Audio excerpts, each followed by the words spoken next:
my philosophy around that is if someone can do it 80% as good as you, it's time to let go and train them up. Today, we sit down with Alexis Schomer, a multi-time entrepreneur and partner at Your Startup Operations, a boutique agency dedicated to helping founders recruit, train, and manage top-tier remote teams. Alexis launched her career co-founding health tech startups during college, navigating co-founder disputes, and she built a marketing agency before harnessing her own experience to support other entrepreneurs in overcoming the same operational challenges that she once faced.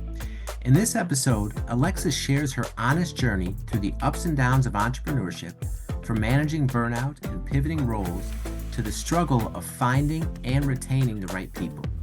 You'll hear her insights about leveraging virtual assistants the right way, the impact of AI on modern business, and actionable advice on scaling teams and letting go of tasks as a founder. If you've ever wondered how to overcome operational bottlenecks and finally scale with confidence, this episode is for you. As always, if you found value from this content, please like and subscribe. All right, Alexis Schomer, welcome to Beyond Fulfillment. Thank you for having me, Dave. Excited to be here. Yes, we're excited you could take the time. So, Alexis, you've been an entrepreneur for many years and you founded several startups, Mhm. and your current role is a partner with a VA agency, which is called Your Startup Operations. But you had quite an interesting start to your journey as an entrepreneur. Can you just talk about your backstory and how you got to where you are today? Absolutely. My entrepreneurial journey started when I was in college and I co-founded my first health tech startup company. We went through the typical startup process of trying to find developers, raising money, ended up with a co-founder dispute and a legal battle. So I learned a lot from that first experience, which took me to my second health tech startup. Same similar challenges with finding the right team and really building quality in-house people that we could scale with. So that was, I would say, one of the biggest challenges in the first 10 years of my entrepreneurial journey was really finding the right people. I actually, funny enough, tried using virtual assistants for different pieces like marketing. We tried using virtual developers. I would say that I failed many times when I tried originally using them because I didn't understand what it took to find the right people. So definitely people and recruitment was a big challenge in the beginning. Fast forward 5 or 6 years, I founded my marketing agency and was building out that team. So started to get experience building and working with remote people all around the world. I also was helping with a food manufacturing warehouse. I was a COO for a period of time, building out an in-person team, running a manufacturing line. So I've had a lot of different experiences that led to where I am today. And Jenna and I founded Your Startup Operations to pretty much help entrepreneurs and startups by giving them the resources that we wish we had when we had our first startups. So we are the partner for small businesses. We help recruit, train, and manage a remote team so that founders can focus on scaling their businesses and really growing and focusing on the tasks that are revenue generating, not bogged down by admin and other internal things. Okay. All right. Appreciate that. And a lot to unpack there with what you're doing now. Just one question talking about your beginnings. So, Mhm. we've all heard the stat that, 9 out of 10, more than 9 out of 10 businesses fail. And we see so many people try entrepreneurship and it doesn't go their way or they fail and they give up. So Mhm. after several, early challenges and setbacks, how did you keep going to finally find your stride, multiple businesses down the road? That's a great question because I've definitely faced periods of burnout and wanting to quit. I would say that I did walk away when I felt that my heart wasn't in it anymore. I've walked away from certain roles and startups when I felt like it was my time to move on. And I have kind of gone back and forth between making no money, putting everything I have into a startup, trying to raise money, trying to go to market, and also having more of a stable income. So for me, having that stability is very important. And I balance that by having a revenue generating business alongside the startup. So in the early days when we're building out the technology, trying to raise money, I was also doing digital marketing to generate revenue to support myself at the time. So that helped me go for longer than if I was just, working on a company that wasn't generating anything yet. But I would say that even with that, I still had phases, and I think that you have to honor how you feel. Obviously, I think staying committed and being disciplined is very important. But if you feel like if no longer, kind of like your purpose, or you need to take a break from the entrepreneurship world and get something else that's fulfills what you need at that time, I think that's also okay. So I feel like the past, 10 to 12 years, I've had influxes of going all in on a startup, having something more stable, and I've just kind of honored what I needed in those different phases. Okay, I like that. I like that awareness too, to honor how you feel, where clearly the discipline's important, but if your heart's not in it, you have to be realistic about that and do what fits you. Okay, so let's talk about your startup operations. So you and Jenna built this because you wanted entrepreneurs to have the resources you wish you would have had in previous companies. So let's talk about the common challenges, because we hear a lot about virtual assistants, and there's a lot of companies in the market that do that. But one of Mhm. the common, I think, at least that I've heard.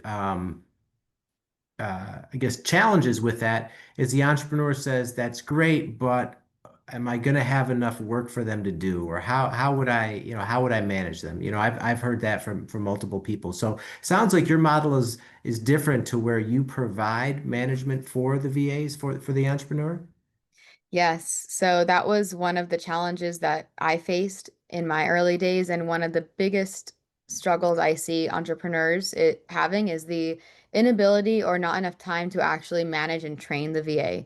So when we talk about VAs, yes, this it varies from people that need someone for an hour a month to do something small, or full time at 40 hours a week. We are really focusing on growing businesses that have that full-time need.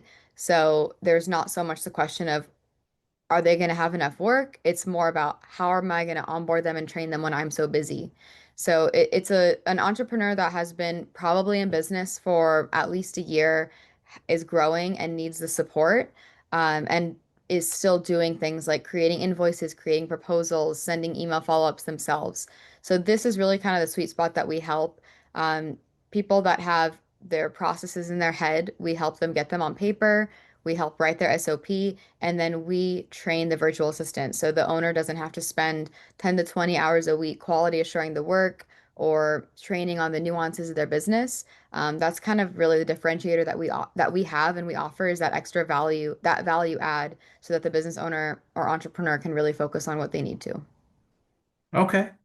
All right. And so when you started this, like, clearly you've got experience with marketing and with e-commerce and all that. Mhm. So when you started this in such a, I guess, a crowded space, right, where there's, like you said, there's a wide variety of need for a VA, like, how did you go about growing and scaling the company and going to market? Well, interestingly enough, our business has grown to date mostly from word of mouth referrals and networking. So our clients refer new clients. We have referral partners like a CPA that refers clients that need bookkeeping or admin support. So it's really all pretty much grown off of referrals, from our network so far. Okay. Mhm. All right. And so, along with that, like, as you've been growing and as you've been scaling over these past 4 years or so, what's been what's been some of the new challenges that have come up in scaling this particular business? So we are a systems first company, and we apply this philosophy to our clients as well.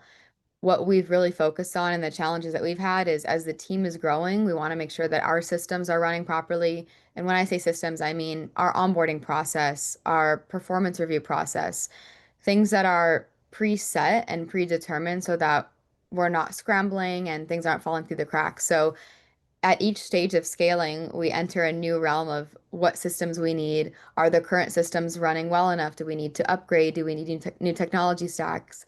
I would say that the challenges are with every new hire and with every kind of like stage of growth, we have to reevaluate the internal structures and systems, which is a lot of effort and time. So Jenna and I are constantly thinking of what's the most important process that we need that needs improvement.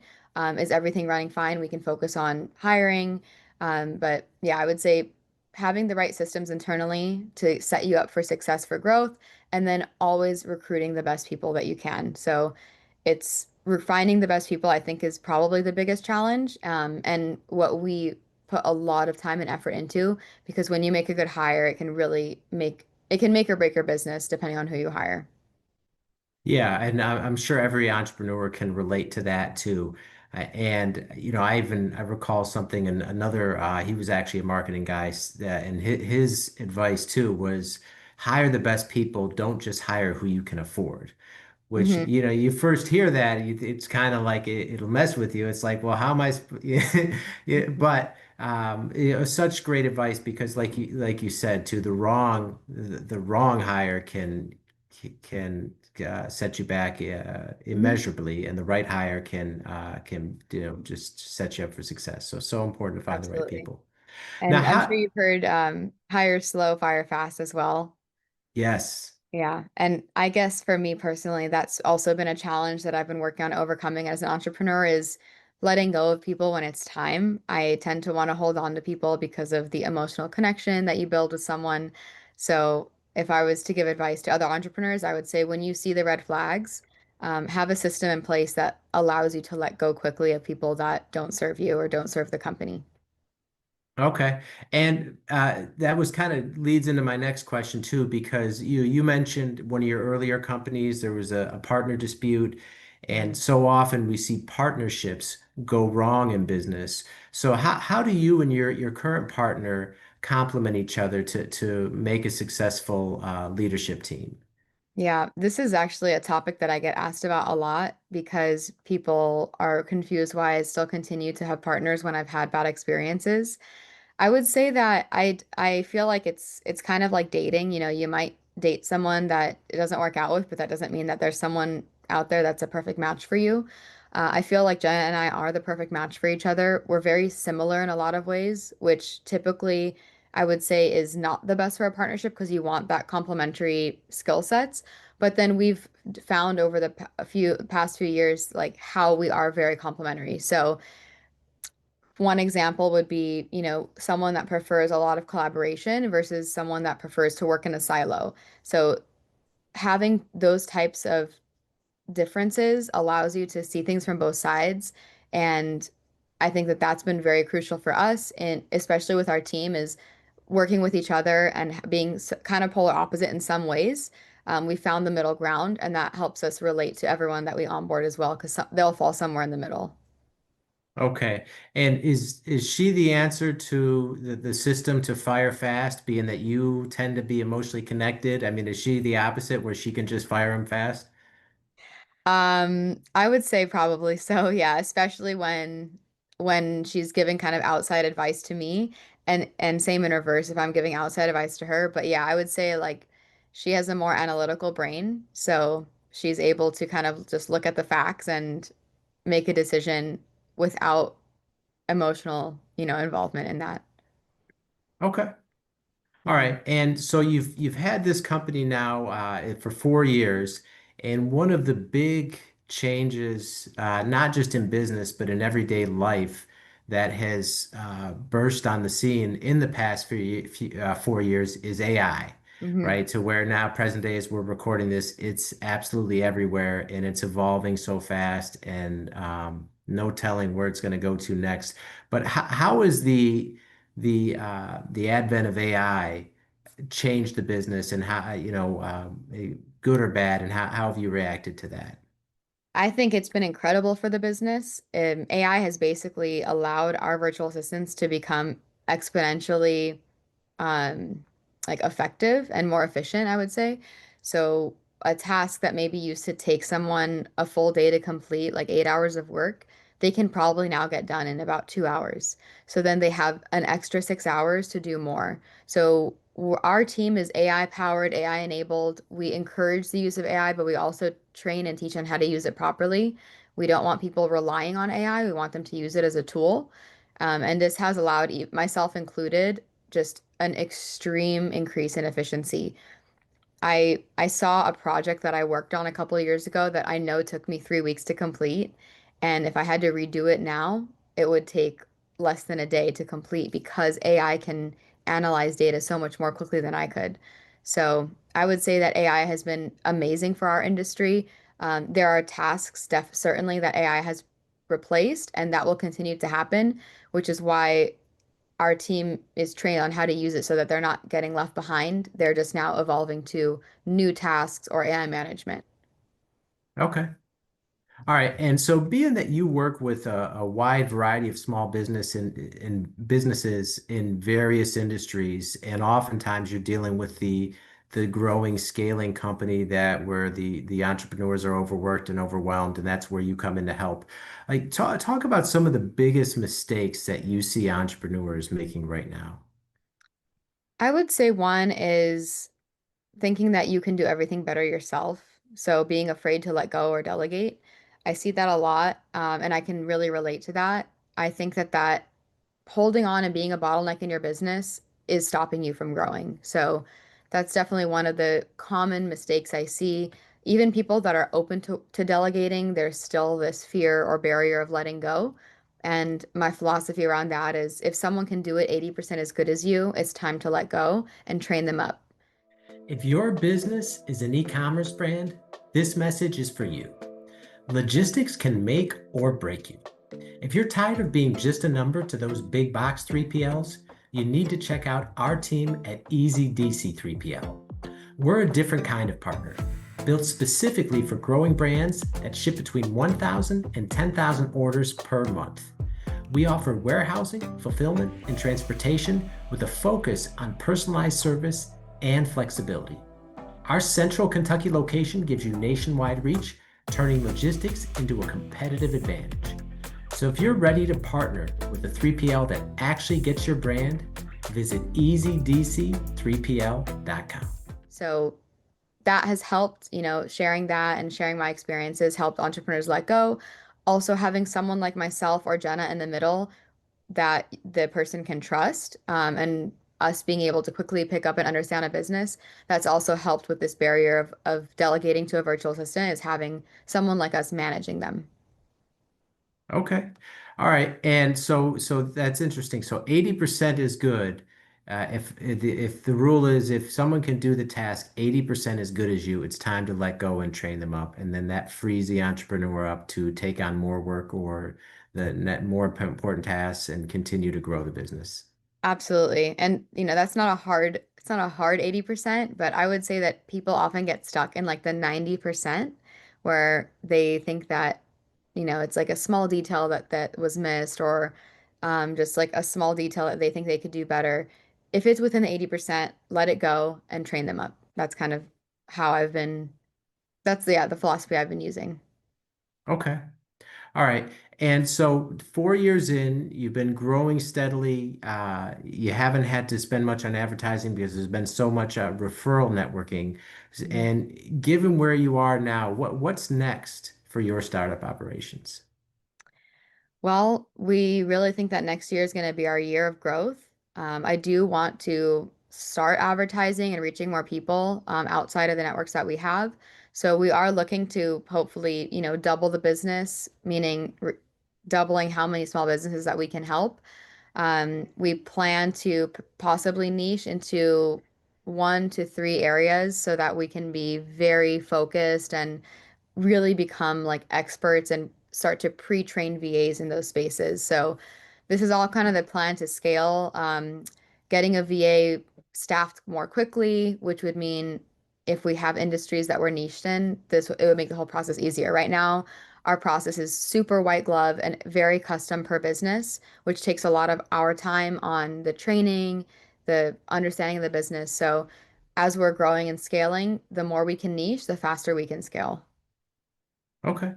All right. And so if there are entrepreneurs out there that are hearing this and they've thought about virtual assistants and they know that they have some areas where they need assistance with, but they're not sure, or they're saying, what about the language, or what about, Mhm. this or that? I mean, what would you say to those entrepreneurs that have maybe been on the fence and aren't sure if it's right for them?